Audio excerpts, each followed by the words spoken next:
हमें विद्वानों को बुलाया 2 साल पहले, और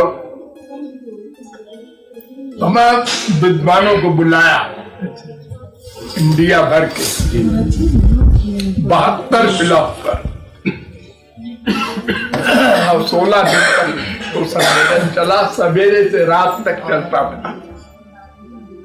वहां जंगल में कराया था, तो जो लोग गए थे वो सब दिन भर सुनते थे। तो उसमें हमने 4 क्वेश्चन रख दिए थे शास्त्रों वेदों के, कि सब महात्मा लोग, आप लोग इसका समाधान कीजिए। जो हमारे शास्त्रों वेदों में विरोधी बातें लिखी हैं, इसका समन्वय कीजिए। ये भी लिखा है, ये भी लिखा है।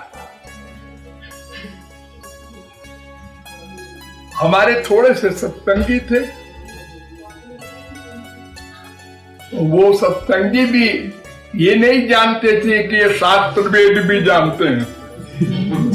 वो खाली ये जानते थे कि ये इनके पास भगवत प्रेम प्राप्त है, ये बहुत बड़ी पर्सनैलिटी है, बस ये।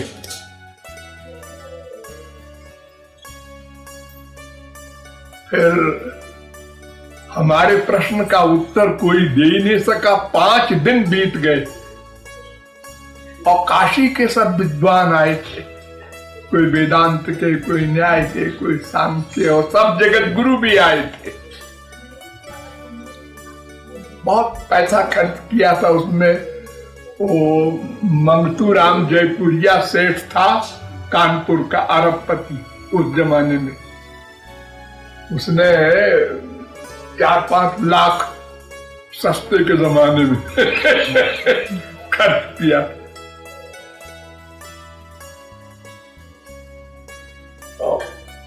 एक महात्मा थे पथिक जी महाराज, वो आ करके मंच पर और बोले कि कृपालु जी ने हम लोगों को परेशान कर रखा है, वो स्वयं आके उत्तर दें इन प्रश्नों का। हम स्वागताध्यक्ष बने थे, वेलकम करने वाले बात। तो हमने कहा ठीक है, समाधान करेंगे, हमको 3 घंटे रोज दिया जाए। उनने कहा कि आप 3 घंटा बोलिए। तो 3 घंटा 11 दिन बोले और समाधान किया।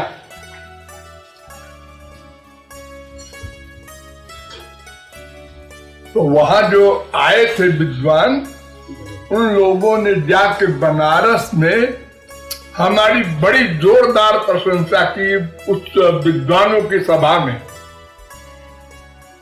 एक 30 साल का लड़का, शास्त्र वेद उसको याद। तो वहां के विद्वानों ने कहा कि हम नहीं मानते, 30 साल में कोई कितना याद करेगा, कितना पढ़ेगा।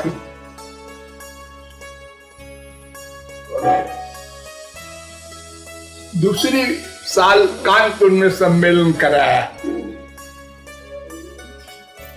तो वहां के जो काशी विद्वत परिषद थी 500 विद्वानों की, उसका जो प्रधानमंत्री था राजनारायण शास्त्री नाम था, लोगों ने उनको भेजा, बिना बुलाए वो आए।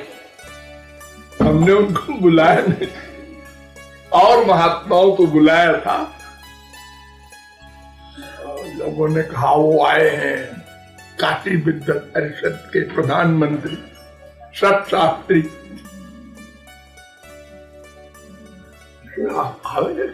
भी बोले, हमने कहा रख दिया प्रोग्राम 1 घंटे बोलने का। तो उन्होंने कहा कि नहीं, आज हम नहीं बोलेंगे, आज परमहंस जी बोले। हमको परमहंस कहते थे, क्योंकि कोई नियम नहीं था हमारा खाने का, पीने का, किसी के यहाँ जाने का, अपना कपड़ा भी नहीं रखते थे। तुम्हारे यहाँ गए तुम्हारा कपड़ा पहन लिया, इनके यहाँ गए इनका पहन लिया, ऐसे रहते थे।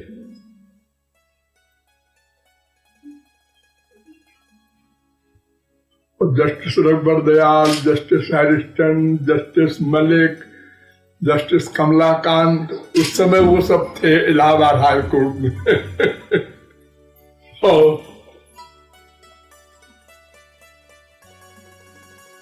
फिर जब 11 दिन लेक्चर हो गया पूरा और कानपुर में सम्मेलन कराया, तो वो शास्त्री जी ने कहा पहले महाराज जी तुम्हारे बोलेंगे, परमहंस जी हम कल बोलेंगे।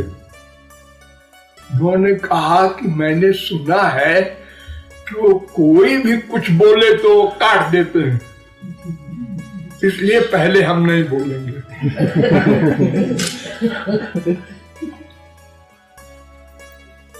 लेकिन वो पेन लेके बैठे हमारे बगल में, जब हम बोलने लगे तो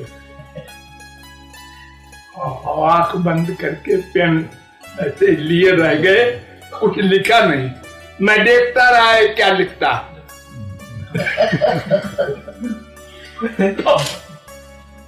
दूसरे दिन और कुछ बोले नहीं हमारे बारे में, क्या बड़ा अच्छा बोले, खराब बोले, क्या बोले।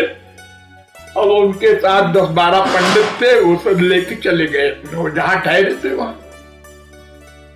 दूसरे दिन फिर आए, अब हम बोलेंगे। वो हमारी गद्दी पे बैठे, हम उनके बगल में बैठे, हमने भी कागज पेन ले लिया। क्या बोलता, तो उन्होंने बड़े बड़े शब्दों में कि हम काशी के विद्वान और सरस्वती बृहस्पति को चैलेंज करते हैं शास्त्रार्थ में, लेकिन आज हम नतमस्तक हो गए इनका लेक्चर सुन के। लंबी लंबी बातें करने लगे तो हम उठ के चले गए। वो अपना बोले 1 घंटा, फिर उसको कोई सवाल ही नहीं पैदा हुआ। फिर वो गए काशी अपनी सभा में, जहां 500 विद्वानों की वो सभा है, उसने हमारे विषय में सब बताया। तो लोगों ने कहा भाई जो जाता है ऐसी बातें करता है, उनको काशी बुलाओ। ये झगड़े में ये सब जगत गुरु की उपाधि हुई है। उनको काशी बुलाओ। तो हमारे पास निमंत्रण लेके एक आया पंडित, आपको काशी बुलाया है। अब लोगों ने रोका, जो साहब बड़े खतरनाक वो पंडित हैं, जहर दे देते हैं, उनके यहाँ खाना मत खाइए, तमाम तरह की बातें करने लगे। तो हमारे एक सत्संगी वहां एसपी थे, तो हमने कहा अच्छा हम एसपी के यहाँ ठहर जाएंगे और वहां अपना लेक्चर दे आएंगे। तो वहां हम ठहर गए, अपना लेक्चर देते रहे उनके यहाँ सब। पहले दिन हमने लेक्चर दिया कि हमारे हिंदू धर्म में सबसे बड़ा ग्रंथ वेद माना जाता है, जो भगवान की वाणी भी नहीं बल्कि सदा से अनादि है। लेकिन मेरे ख्याल में वेद के समान खराब कोई पुस्तक नहीं है। अब सारे पंडित पागल लड़का हो, क्या है, कैसे बोल रहा है, वेद के लिए ऐसा बोल रहा है। जितने जगत गुरु हुए शंकराचार्य वगैरह सब वेद को प्रणाम करते थे। हमने फिर एक पक्ष रखा, हमने वेद में ये लिखा है, क्यों लिखा है, वेद में ये लिखा है, क्यों लिखा है, वेद में ये लिखा है, क्यों लिखा है। अगर मेरी बात से आप लोग एतराज है तो कल आप लोग समाधान कर दीजिए। इतने जटिल प्रश्न थे, किसी की हिम्मत नहीं पड़ी बोलने की। तो दूसरे दिन फिर हम बोलने बैठे, तो हमने कहा अब आप लोग नहीं बोलते हैं तो फिर मैं बोल रहा हूं कि वेद के समान कोई ग्रंथ बढ़िया उच्च कोटि का न था, न है, न होगा। अब मैं सिद्ध करता हूं। तो जो जो पॉइंट हमने काटे थे पूर्व पक्ष के, वो भी समाधान किया कि वो इसलिए लिखा है, वो इसलिए लिखा है। तब वो लोगों ने कहा भाई जिसकी अब हिम्मत हो आओ शास्त्रार्थ करो इनसे, या तो जगत गुरु की उपाधि दो।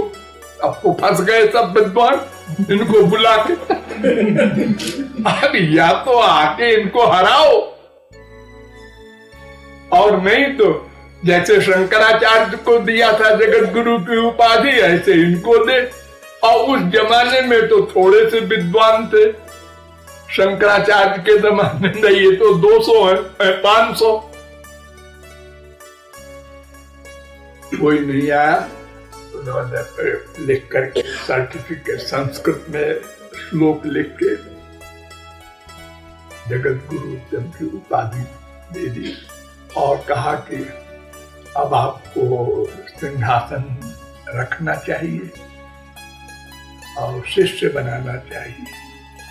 हमने कहा तुम अपनी उपाधि ले लो, फाड़ के फेंक दो, मैं न शिष्य बनाऊंगा और न सिंहासन रखूंगा। अब मैं जहां लेक्चर देने जाऊं वहीं पर मेरे खिलाफ तार निकल जाए, ये कैसे जगत गुरु है सिंहासन नहीं रखते। हाई कोर्ट में वकील जाता है गाउन पहन के तो क्या योग्यता बढ़ जाती है, लेकिन कायदा है वो मानता है उसको, चाहे छोटा वकील हो चाहे बड़ा हो। तो इनको भी सिंहासन रखना चाहिए। हमने तमाम पीछे पड़ गए तो हमने कहा बनवा दो सिंहासन। सिंहासन बनवा दिया बड़ा सा लोगों ने, सब संगियों ने। अब उसको लेके जहां चलो, सिंहासन लेके एक जीप में वो चले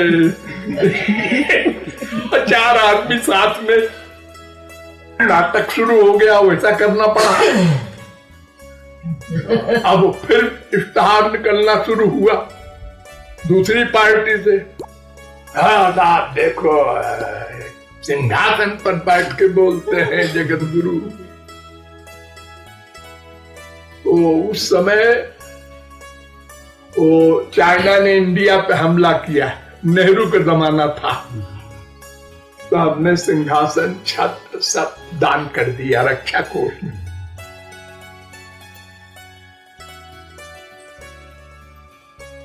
और ये लिख के दे दिया कि वो भाग जितना ले लिया है चाइना ने, जब तक इंडिया को नहीं मिल जाएगा तब तक मैं जगत गुरु वाला सिंहासन वापस नहीं लूंगा।